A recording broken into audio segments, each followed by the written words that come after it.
The night he cheated on me with my best friend, I learned the taste of betrayal. It is metallic, bitter, and it lingers on the tongue long after the tears stop. My name is Helena Montez, 35 years old, senior bank executive in New York City. The woman who knows how to make numbers dance in her favor when the world thinks they own her. I have been called cold, calculating, even ruthless. But that night, I was simply a woman watching her entire reality shatter in slow motion. He was my husband then, a man I had built my life around, and she was the friend who had stood beside me through college, heartbreaks, and career climbs. I trusted them both with the deepest parts of me. That trust became my downfall. The truth came out in the quietest way possible. A misplaced text, not meant for me, filled with words drenched in lust and guilt. I remember sitting at my desk, the hum of the fluorescent light pressing into my skull, while my eyes read their exchange again and again. Rage did not hit me first. No, it was a cold clarity that slid into my veins and whispered, "You will not cry your way through this. You will conquer it." I knew exactly where they both worked, exactly which strings to pull, and exactly how to turn betrayal into currency. I stayed silent for weeks, letting him think his secret was safe. Letting her smile in my face without seeing the knives behind my eyes. At the bank, silence can be far more dangerous than noise. Silence breeds strategy, and my strategy was perfect. First, I maneuvered an acquisition deal through the bank involving the finance firm where he worked. It was delicate. One wrong move and the board could have pulled the plug, but I fed them figures so sweet they could not resist. By the end of the quarter, his firm was under our umbrella, and he was just another employee. Under me. I made the announcement myself in the boardroom, standing straight, heels clicking against marble, my voice steady. He was seated at the far end, and I caught the flicker of panic in his eyes when he realized I now signed his paychecks. My best friend? She did not escape unscathed. I used her own hunger for prestige against her, dangling opportunities that forced her to compromise, then quietly locking her out of everyone once her reputation was tangled in messy rumors I planted with careful precision.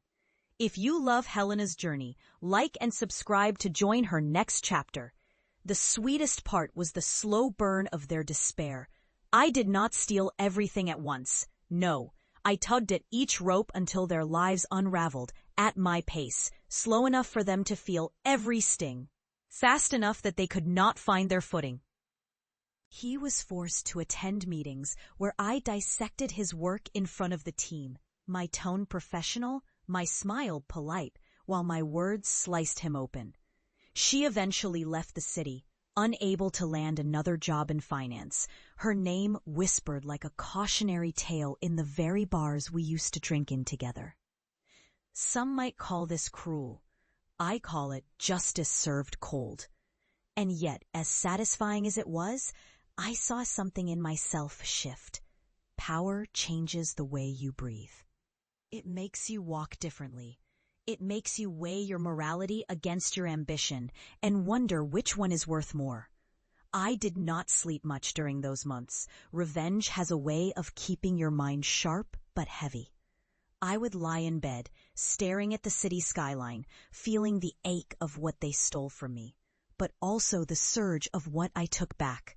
I rebuilt my financial empire twice as strong, investing in ventures that no one dared question. My net worth doubled before the year ended, and my position at the bank became untouchable. But I also rebuilt myself piece by piece into a woman who would never let love blind her to danger again.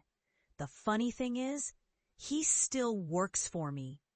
Every 2 weeks, his paycheck carries my signature, and I imagine the bitterness in his mouth as he cashes it. He cannot leave. His contract binds him tightly, and I made sure there is no escape clause without significant penalty. Sometimes I wonder if he dreams about the life we had before he threw it away. I hope he does, and I hope it stings every time. There was a moment, months after I took control, when we passed each other in the hallway. He stopped, almost like he wanted to apologize, but all I gave him was a cool nod before walking on. That was all the closure I needed, knowing that he saw the woman he betrayed now towering over him. Not with rage, but with unshakable power. Justice is not always about courts or laws. Sometimes, justice is about turning the tables so perfectly that the guilty live every day under the shadow of what they did. And I, Helena Montez, will be their shadow for as long as I choose. If you want to see exactly how I strike back when the world underestimates me, follow along, because this was only the beginning.